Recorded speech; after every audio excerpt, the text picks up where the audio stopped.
ஏறி வந்த மாணவிகள் ஏழ்மை கடந்து, மலைகள் கடந்து, பொருளாதார நெருக்கடிகளை கடந்து ஜேஇஇ தேர்வில் தேர்ச்சி பெற்ற 2 பழங்குடியின மாணவிகள். ஜேஇ மெயின்ஸில் வந்து கிளியர் பண்ணிட்டேன். அதில் வந்து 73.8% எடுத்துருக்கேன். எனக்கு வந்து இப்போ திருச்சி NIT கிடச்சிருக்கு. அதில் வந்து கெமிக்கல் இன்ஜினியரிங் அந்த கோர்ஸ் இப்போ கிடச்சிருக்கு.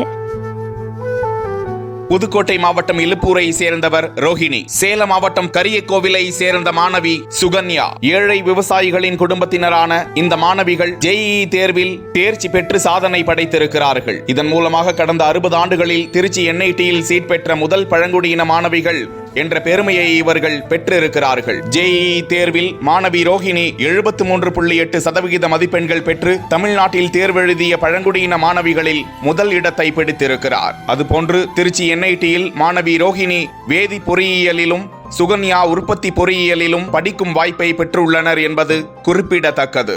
இந்தியாவில் என்ஜினியரிங் படிப்பு பயில புகழ்பெற்ற கல்வி நிறுவனங்களில் சேர்வதற்கு ஜேஇஇ நுழைவுத் தேர்வு நடத்தப்படுகிறது. இந்தியாவில் உள்ள NITகளில் திருச்சி முதலிடத்தை பெற்றிருப்பது பாராட்டுக்குரியதாய் பார்க்கப்பட்டு வருகிறது. பல தடைகளை கடந்து முன்னேறி இருக்கும் இந்த பழங்குடியின மாணவிகள் வாழ்வில் சிறக்க ஏராளமானோர் வாழ்த்துக்களை தெரிவித்து வருகிறார்கள். என் பேர் ரோகிணி. நான் திருச்சி மாவட்டம் துறையூரோட்டம் பச்சைமலை சின்னலப்பூர்லேருந்து பேசுகிறேன். நான் 1ஆவதுலேருந்தே கவர்மெண்ட் ஸ்கூலில் தான் படித்தேன். 12th வந்து இங்கே எக்ஸாம் வச்சாங்க, நிறைய எக்ஸாம் வச்சாங்க. அதில் ஜேஇஇயில் ஜேஇ மெயின்ஸில் வந்து கிளியர் பண்ணிட்டேன். அதில் வந்து 73.8% எடுத்துருக்கேன்.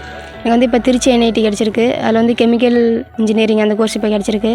நான் இவ்வளோ தூரம் படித்ததில் வந்து எங்கள் டீச்சர்ஸு தலைமை சார் அவங்க தான் கொஞ்சம் நல்லா சொல்லி கொடுத்தாங்க. சன் கிளாஸ் வைப்பாங்க, ஆன்லைன் கிளாஸ் வைப்பாங்க, ஈவினிங் கிளாஸ் வைப்பாங்க. 4:30 மேலே ஒரு 5:30 வச்சு வைப்பாங்க, 1 மணி நேரம். நான் இதில் வந்து பாஸ் ஆனதுக்கு எல்லாத்துக்குமே நன்றி சொல்கிறேன். முதலமைச்சருக்கு, திட்ட அலுவலர், இயக்குனர், அப்பா அம்மாவுக்கு எல்லாத்துக்குமே நன்றி சொல்கிறேன். டீச்சர்ஸ்க்கு எல்லாத்துக்குமே. அப்பா அம்மா வந்து என்னை கூலி வேலை செஞ்சால் என்னை படிக்க போட்டாங்க. இப்போ அப்பா அம்மா கேரளாவில் இருக்காங்க. அங்கேருந்து கூலி வேலை செஞ்சு அப்படி தான் படிக்க போடுறாங்க. இங்கே வந்து நான் மட்டும் தான் இருந்தேன். நானும் கூலி வேலை செஞ்சுக்கிட்டு படிப்பேன். இப்போ நான் வந்து எனக்கு இந்த காலேஜில் வந்து எனக்கு 4 வருஷமே தமிழ்நாடு கவர்மெண்ட் தான் எல்லா செலவும் ஏற்றுக்குது.